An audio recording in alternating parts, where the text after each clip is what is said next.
So I'm just walking back from the market now. Had a good shop there. This is like my third or fourth time at the market, and since I've been there a few times, I've learnt what I need to do now. So what I think is important for me to do is buy in bulk, basically, and buy the most important things. Don't buy things that are gonna go out of date quickly. So like the beans and stuff are the most important thing. If I buy fruit, I buy fruit that's gonna last for the day. I mean for a few days. So let's say I was gonna buy some apples and I have an apple every day. So I'd probably buy 4 or 5 apples.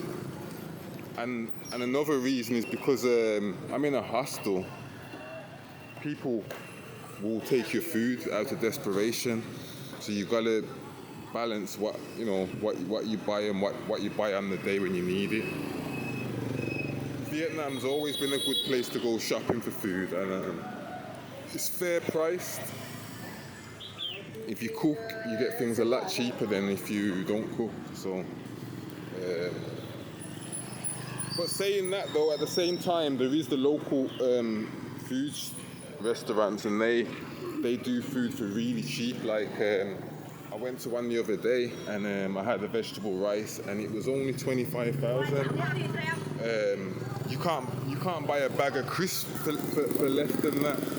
Like, well, you can, but like even like like McDonald's fries, they're about 30 something, and you can get rice and vegetables for 25, and even cheaper, and you can get different types of soups for 10 and 15. So if you've got a strong belly, you can live really well out here on a tight budget.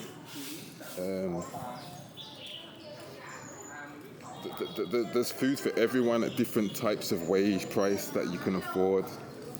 There's so much food around, street food, food on the floor, vegetables, everything's available. So you just gotta get around the city and find a part of the city that suits you, because that's what it's like. There's lots of parts of the city, and there's certain people that you will connect with more than others. So you've gotta keep getting around and meeting new people all the time. If you give up, then you don't see anything, and that's what I've realised about here. Don't get put off by people looking down at you or anything like that. There's so many different cultures here that some cultures won't understand what you're doing, but other cultures will. So just keep looking for people that suit you, and don't do nothing that you're not comfortable with, really. Like, there's lots of opportunities. You just got to make them happen, and you've got to be patient. They say Vietnamese people are friendly. They are, but I just don't see it that much.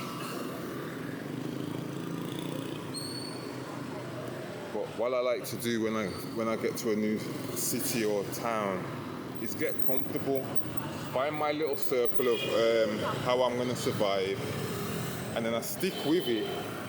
And while I'm sticking with it, I try and add to it.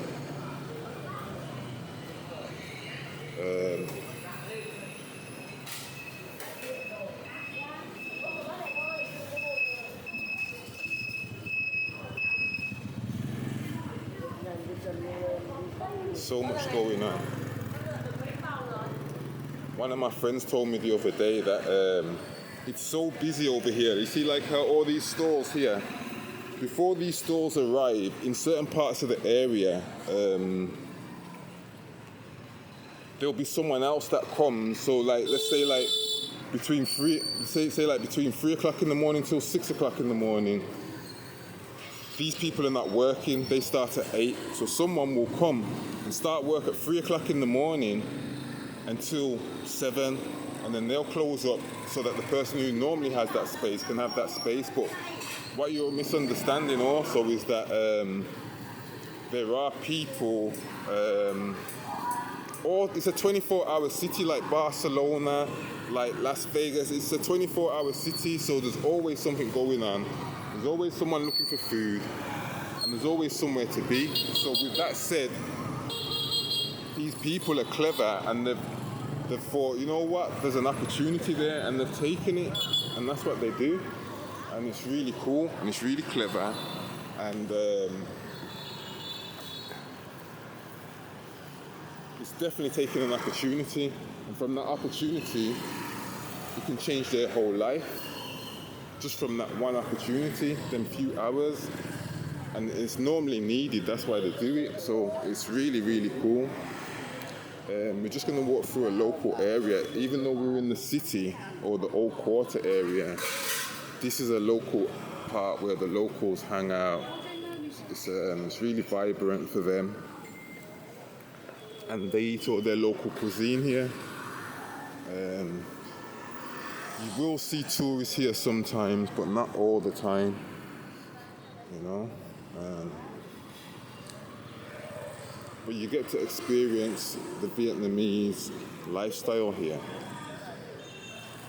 It's, usually you can't walk through because it's so busy, so if you get the chance to walk through, it's good to walk through, see what they're eating. You wouldn't believe that this is the pavement that we should be walking on, because the way they look at you as if to say, like, why are you walking through my restaurant? And it's like, I'm not walking through your restaurant, I'm walking through the pavement. And then I don't normally walk through the restaurants like this, I'm just doing this so you can see how difficult it can be. By rights, they expect me to walk on the road right now. Oh, we're by the dog restaurant, sorry. Oh, we're by the dog restaurant once again. So yeah, these guys are eating dog over here. It's not it's not nothing. It's just normal. This is how it goes. So yeah.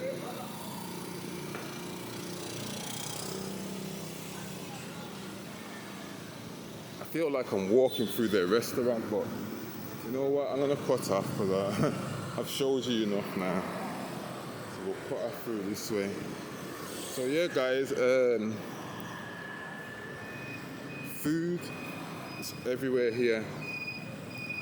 Check out some of my other videos and you'll see I go to the markets, mix with the locals to understand what they're eating.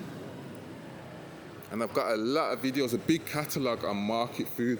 In fact, I'm going to make a playlist for this one of the days.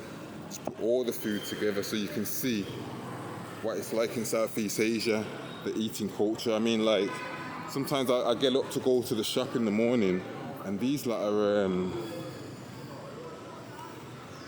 they've already had their breakfast at like 4 or 5 in the morning, so it's made me change the way that I eat food, because I know the body can handle it, because I'm seeing other people, so what we think about eating